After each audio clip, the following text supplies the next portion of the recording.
2 gradi. Io che sta pompando una netta che fracca. Un po' da chilometri.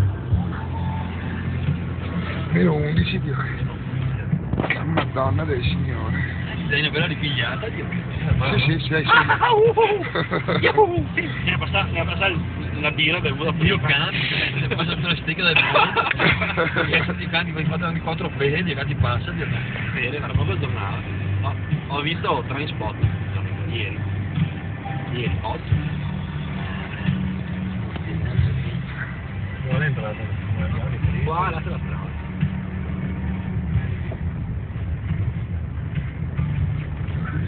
Ah, penso adesso accesa, fanculo. La zavrona di una bastarda, Dio che mi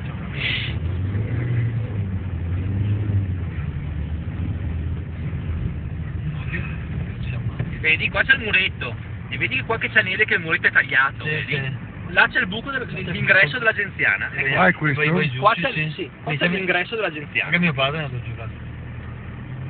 Che è bellissima dentro. Non so, non è andato mio padre. A fine corso speleo ti portano dentro 2 giorni. 2 giorni? Sì, stai dentro 2 giorni. In 2 giorni fai 2 chilometri, Con tutte le Sì, perché ci sono passaggi, dopo metti giù l'attrezzatura. Infatti hanno ipotizzato che abbia uno sviluppo di 60 km. Perché hanno buttato i coloranti dentro l'acqua e hanno visto dove viene fuori.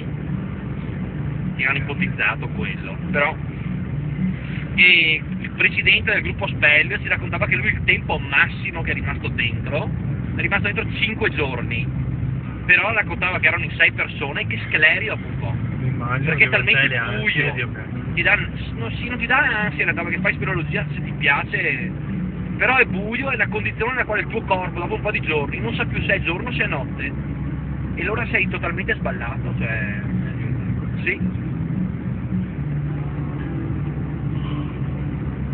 E mi raccontava che loro l'avevano fatta perché tipo in America fanno un esperimento simile per i corpi speciali, cioè li tengono a vivere in grotta tipo una settimana per abituarli a non sapere se è giorno o se è notte, per vedere il bioritmo, come si comporta, robe così.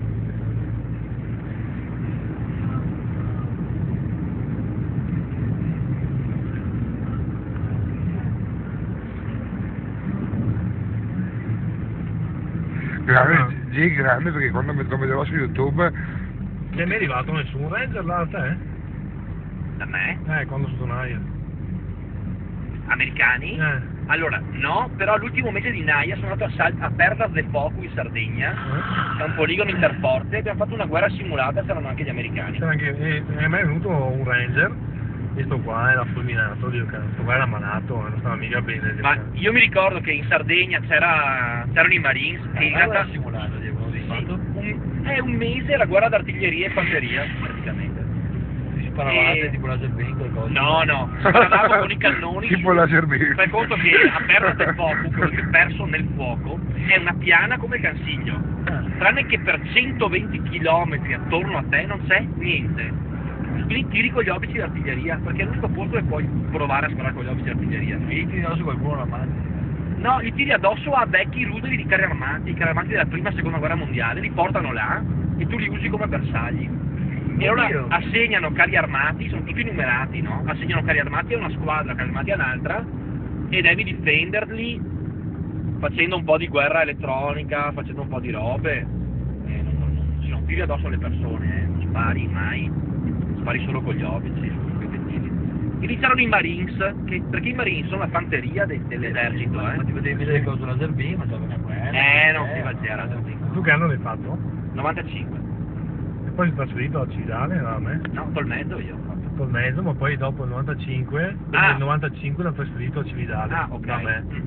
Infatti io ho fatto Cividale, erano tutti, io quando ho visto andare via nel 95, sì. Malati, io mi ricordo che non ho mai fatto, io a Tolmezzo non ho mai fatto un mese di caserma. Sì, non mi immagino, ti vedo la gente esaltata là. Sardegna, sempre operazioni fuori. Sono arrivato lì, appena arrivato, sono partito di dicembre, appena arrivato ho fatto il campo invernale, Sella Nevea, mi ricordo, meno 35 gradi, andavi a dormire sotto la neve perché le tende si spaccavano, si gelavano e si spaccavano col vento, dormivi sotto la neve. E finito lì ho fatto la prima scuola tiri, mi sono insegnato, facevo il topografo, davo coordinate